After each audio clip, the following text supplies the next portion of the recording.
Penerapan hukum Bernoulli pada air mancur otomatis hidrolik dari kelompok 5 TPB 60. Assalamualaikum warahmatullahi wabarakatuh. Perkenalkan, nama saya Muhammad Rashid dengan NIM 122240028 dari Prodi Arsitektur. Halo, perkenalkan nama saya Anugrah Ilahi dengan NIM 122240029 Prodi Arsitektur. Perkenalkan, nama saya Atala Pipari dari Prodi Arsitektur dengan NIM 122240033. Perkenalkan, nama saya Dimas Dukuncoro dengan NIM 122240034 dari Prodi Arsitektur. Nama saya Kalista Marsha dari Prodi Arsitektur dengan NIM 1222437. Nama saya Rina Dwi Pramesti dengan NIM 122240039 dari Prodi Arsitektur. Hukum Bernoulli dikemukakan oleh seorang matematikawan yang bernama Daniel Bernoulli. Hukum Bernoulli merupakan sebuah hukum yang menjelaskan besar kecilnya tekanan dari fluida yang bergerak seperti halnya udara dan akan berkurang ketika fluida tersebut bergerak lebih cepat. Fluida yang disebut dalam hukum Bernoulli adalah fluida ideal yang memang sudah memenuhi karakteristik mengalir dari aliran lunak dan garis-garis arus tak kental dan bahkan tak kompresibel. Bunyi hukum Bernoulli adalah jumlah dari tekanan serta energi kinetik dan energi potensial tiap volume yang berada di setiap titik aliran fluida adalah sama. Prinsip Bernoulli merupakan sebuah istilah di dalam mekanika fluida yang menyatakan bahwa pada suatu aliran fluida, peningkatan pada kecepatan fluida akan menimbulkan penurunan tekanan aliran tersebut. Prinsip ini merupakan penyederhanaan dari persamaan Bernoulli yang menyatakan bahwa jumlah energi ada pada suatu titik di dalam suatu aliran tertutup sama besarnya dengan jumlah energi di titik lain pada jalur aliran yang sama. Dalam bentuknya yang sudah disederhanakan, terdapat dua bentuk persamaan Bernoulli. Yang pertama, aliran fluida yang besaran kecepatan massa, densitas dari fluida sepanjang aliran tersebut tidak berubah. Dari persamaan dapat diasumsikan menjadi aliran bersifat tunak dan tidak terdapat gesekan. Yang kedua, aliran termampatkan. Aliran fluida besaran karapatan massa, densitas dari fluida di sepanjang aliran tersebut berubah.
Setelah melakukan percobaan, dapat kita ketahui cara kerja air mancur otomatis ini, yaitu pada kondisi awal tekanan udara pada botol B dan C sama dengan tekanan di luar botol.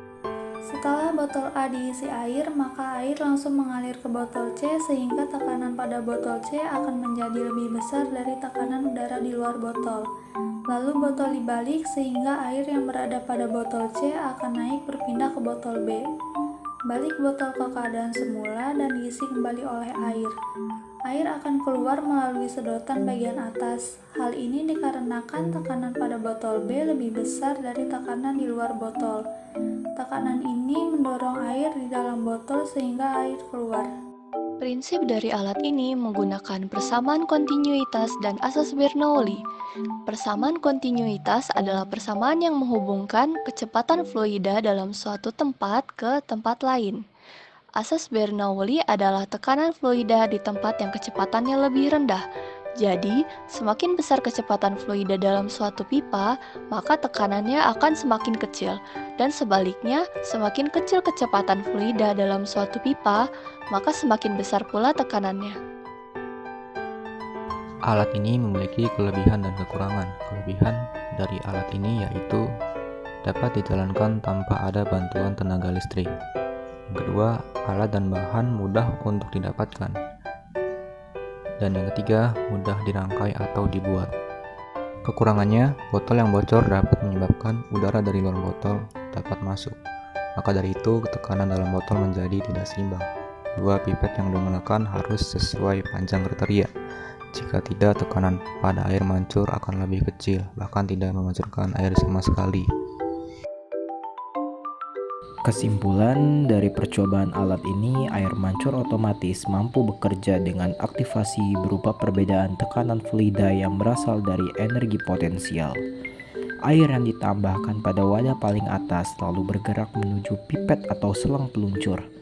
Efek pancuran air yang paling baik dapat diperoleh dengan memperbesar perbedaan tekanan fluida antara wadah yang paling bawah dengan wadah yang di tengah yang mengakibatkan efek air mancur otomatis yang paling efektif.